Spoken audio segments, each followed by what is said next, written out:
And this morning on Back to School Today, stressed out girls. They expect to shine academically, juggle hectic after-school schedules, become popular and look great. But has it become too much? Here's what some parents of middle and high school girls have to say about the pressures facing their daughters. Am I good enough in soccer? Am I good enough academically?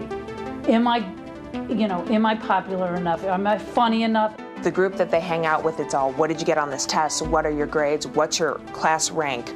Are you studying for the SAT? Are you doing this? Did you get into honors? I think that there's a feeling that if there's a mistake made here, it's going to carry through the rest of her life. Like it's never going to be able to be corrected. And so she sees me as a high-performing person, and I think that puts pressure on her. She wants the t-shirt, the perfect t-shirt, the red t-shirt today, and if we can't find it, it's stressful for everybody. The pressure comes from her, from within her, and it's been there the same since she was 1.5.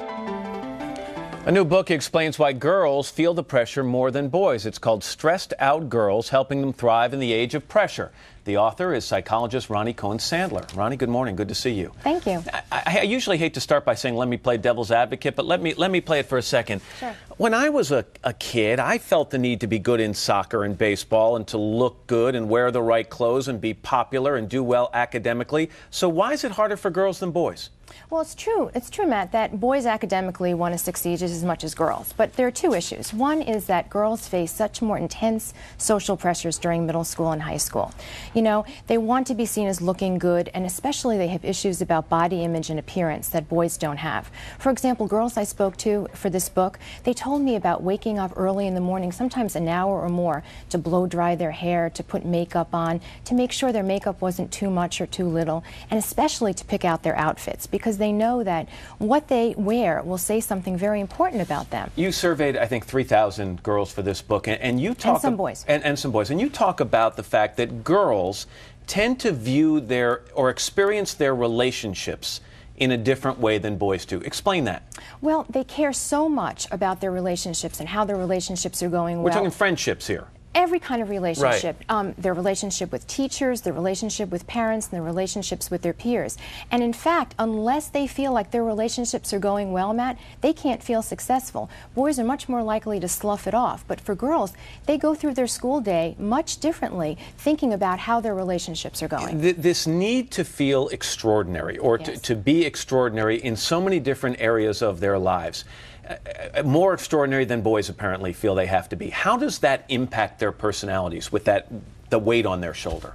Well, they think that they have to be great in everything, and of course they have limitations. And when they have limitations and they feel like they can't please people, they feel like they're just not good enough, that their best isn't good enough. And they end up feeling terrible about themselves, and sometimes they give up. They start feeling like they're hopeless and not trying as hard. Let's talk about some things that parents can do, some signs and some advice. Sure. Look for signs of hidden stress, not obvious stress. Right. Well, girls tend to keep their stress hidden because they want to please people. So, every girl, for example, is going to be irritable or tired sometimes. But the key is if it becomes a pattern, or if she suddenly starts saying she hates school or complains about certain teachers, parents should really think about the fact that maybe something stressful is going on. Help create a sensible schedule. Big pet peeve. I think so many kids are overscheduled. You got to create downtime. Absolutely. And parents need to be the voices of reason here. I suggest no more than one sport per season, that they make sure that their daughters have at least one free period during the school day, and especially that they have a couple of days after school